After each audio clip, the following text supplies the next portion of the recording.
We're going to be living together from now on, so can you leave? People like you are called parasites. I feel a heavy weight of condemnation from my brother, his wife, and my mother. I've reached my breaking point. I'm not perfect either, and I don't mean to be kind to these people. I plan to make them regret looking down on me. My name is Jessica, a 37-year-old office worker. 3 years ago, when my father died of cancer, he left a message asking me to look after my mother. This led me to decide to return to our family home. For the past 3 years, I've lived with my mother, relying only on my sense of responsibility to keep my promise to my father. But my mother never showed any gratitude. On the contrary, she kept making various demands as if it were natural. I'm going out to eat with the neighbors. Give me some money. Prepare money for tomorrow. I need to buy a birthday present for my friend. I want a new vacuum cleaner. Ours is old, so get the latest one. She keeps throwing all sorts of demands at me. If I refuse, she gets furious and becomes uncontrollable. So basically, I comply with her requests. Managing the money I give every time is cumbersome. So, I acknowledged her as an additional cardholder and set up a separate main account for the card debits. This way, I only need to transfer a lump sum to that account. As a single office worker at this age, I've worked for a long time and have a high salary. Furthermore, I've been investing in stocks since I was young, so I have considerable savings and assets. Of course, I wouldn't tell my mother about this. She's always been a spendthrift, so it's clear she'd waste it. But for now, even if she squanders money, it's not particularly problematic.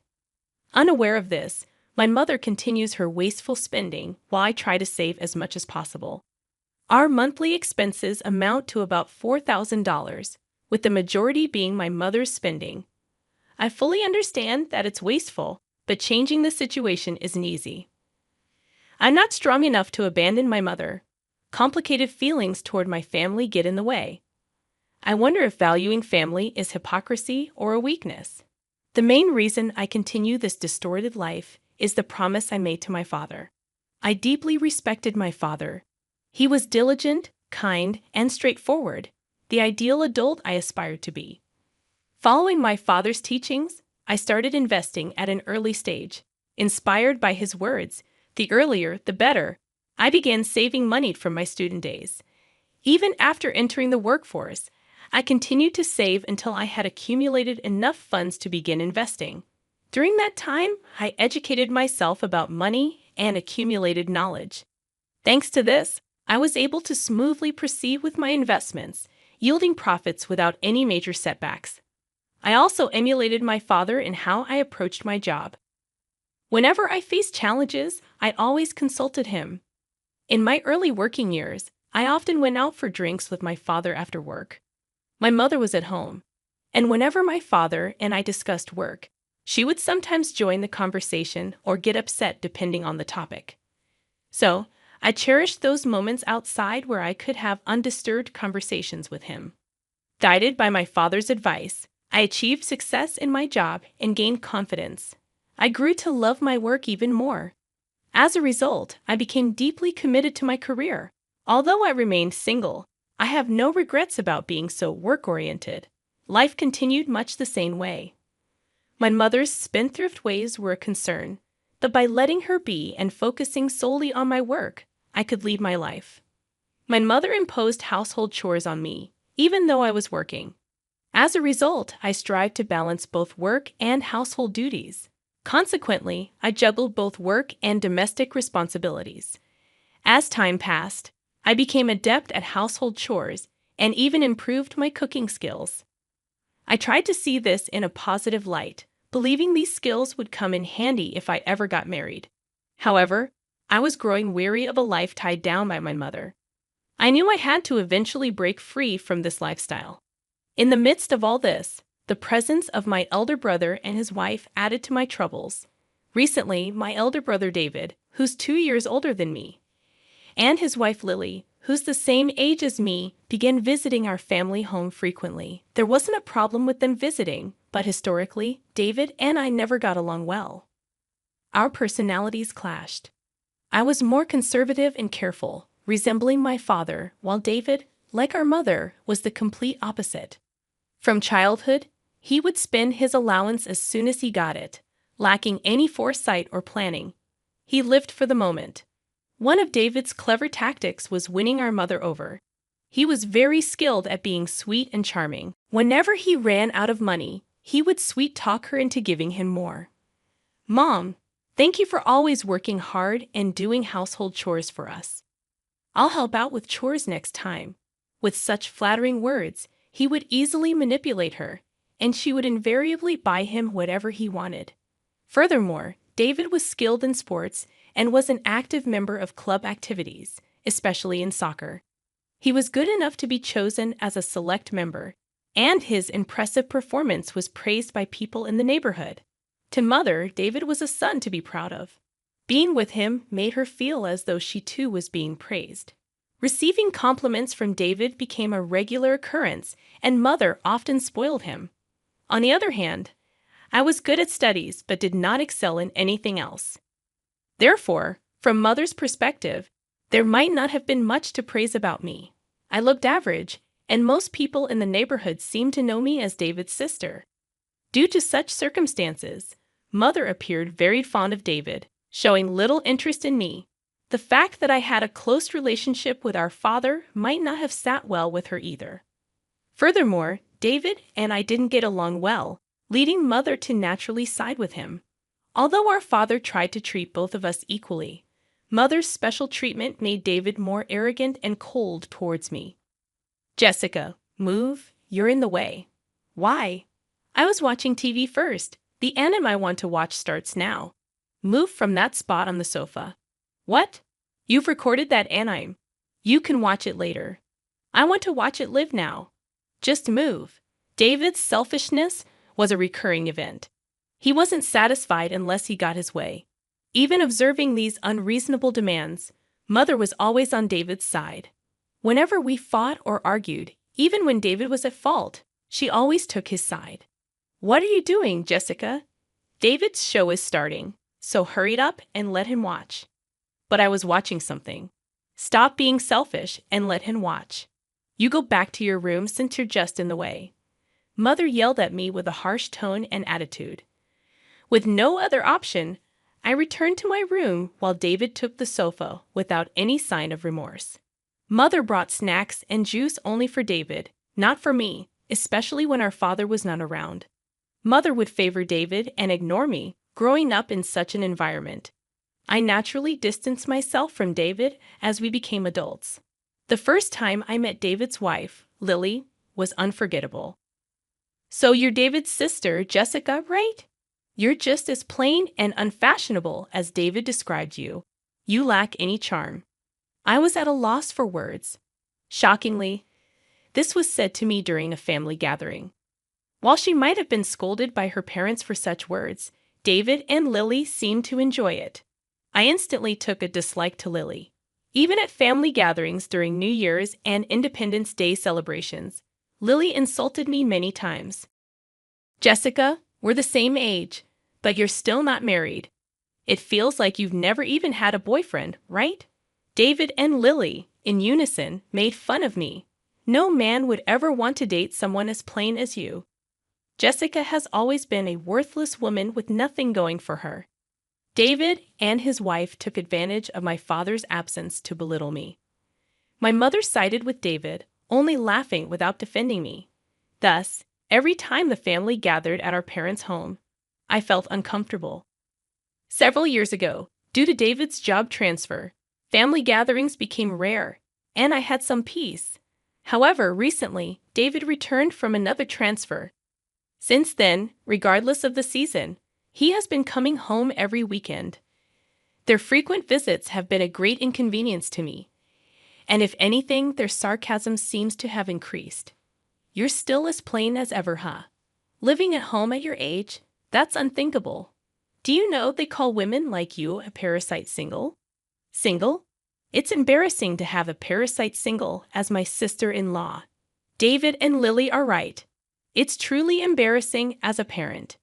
Ignoring the fact that I support my mother's lifestyle, I shut myself in my room whenever David and Lily belittle me like this. Even though David and his wife don't particularly want to spend time with me, I often notice that they go out to eat with my mother.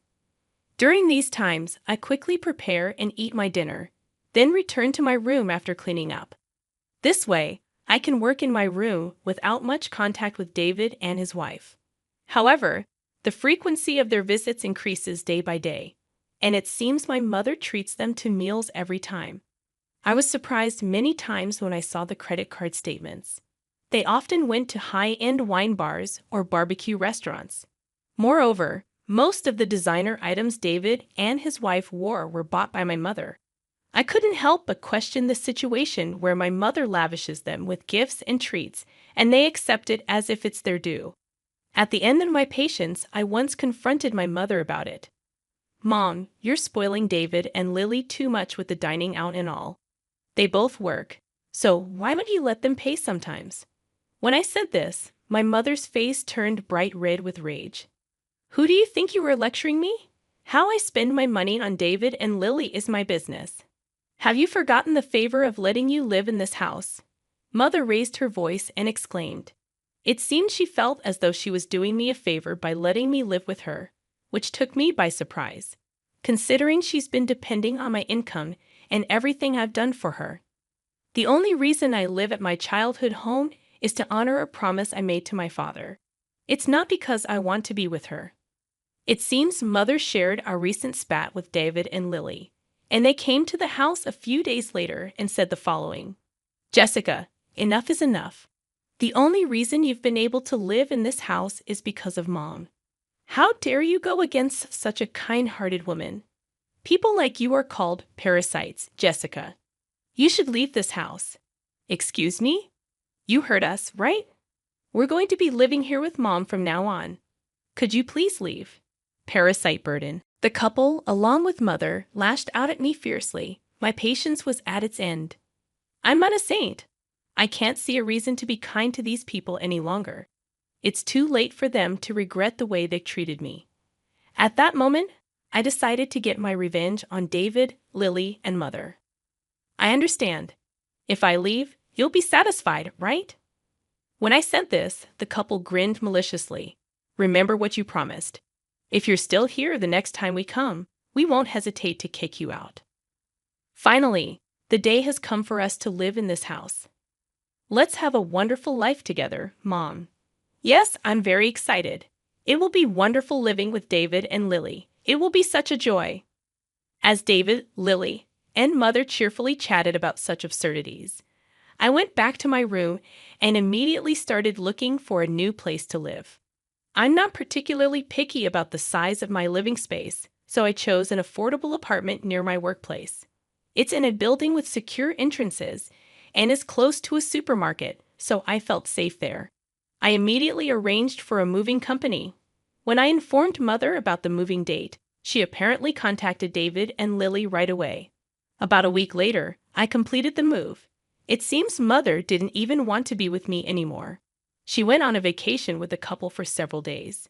They scheduled their return to coincide with the day David and Lily would move their stuff into our family home. As expected, Mother called me soon after. "Jessica, what is going on? Why are the furniture and appliances gone?" "Well, I bought them with my money, so it's only natural for me to take them with me." "What are you talking about? Don't be ridiculous. They were all bought by me. Did you forget that you begged me to replace the furniture and appliances, and I bought them for you? I paid for them with my money. Anyway, all the money you've been using is from me. Stop talking nonsense." It seems Mother had forgotten that the card she was using was provided by me. Mother only remembers things that suit her, but I didn't mind. I casually ended the call. Eventually, Mother decided to buy new things, but she couldn't buy anything because I had emptied the bank account linked to Mother's credit card. A few days later, I received a call from David. "Mom's credit card isn't working. What's going on? You're the one behind this, aren't you?" David's tone was full of anger, showing that he had a sharp intuition. I just did what was necessary. Saying it's my doing sounded negative. I was kicked out of the house. I used to support my mom's lifestyle, but that's no longer needed. I've emptied the bank account linked to the credit card she's been using. I can't stand her spending recklessly anymore. Wait, does that mean all the living expenses? So far, all the living expenses were covered by me. Didn't you know all the wines and grilled meat you and Lily enjoyed? The designer clothes and bags you wore proudly. Everything was bought with the money of the sister you've been looking down on. Is that so? All this time, we've been unknowingly taking advantage of you. Exactly. How do you feel now, David? How does it feel to realize that your lavish lifestyle was thanks to the money of the sister you mocked? You guys are so proud. It must be humiliating. But you're talented, so earning that much money shouldn't be a problem for you, right? I provocatively said it on purpose. David seemed to be at a loss for words, looking very frustrated. Dan, why the hell didn't you tell us? It seemed that David's wife, Lily, had been listening over speakerphone as her voice chimed in. Why didn't you tell us sooner? Mom, doesn't that mean you have absolutely no money? Mother seemed flustered under Lily's accusations. I always thought there was a lot of inheritance from my husband. I'm sorry. While it's true that our father left some inheritance, due to Mother's excessive spending habits, he couldn't leave much. It was for this reason that he advised me to amass as much wealth as possible. I'm sure you all can figure something out, right? I've only done as you told me. David, I'm cutting ties completely with you, Lily, and Mom. So I'm hanging up now. Wait, we're not done talking. Ignoring my brother's protests, I hung up the phone and blocked his number. Later on, I received emails from both Mother and David asking for help. From these, a new revelation came to light. Apparently, David had quit his job, assuming he'd have a leisurely life living off the presumed family wealth. With the constant luxury he was provided, it's not surprising he had such a misconception. Currently, David and his wife are working part-time jobs, barely affording basic household items. Their extravagant past lifestyle is no more, resulting in endless arguments between David, Lily, and Mother. Every time they argue, I receive emails from both parties expressing their desire to live with me. Of course, I've cut ties and simply ignored these messages. Presently, I'm enjoying my comfortable life alone, with no need for any relationship with David or Mother. I believe I fulfilled my promise to my father. I'll continue to work and invest, aiming to increase my assets, and little by little, I plan to explore the worlds of romance and marriage.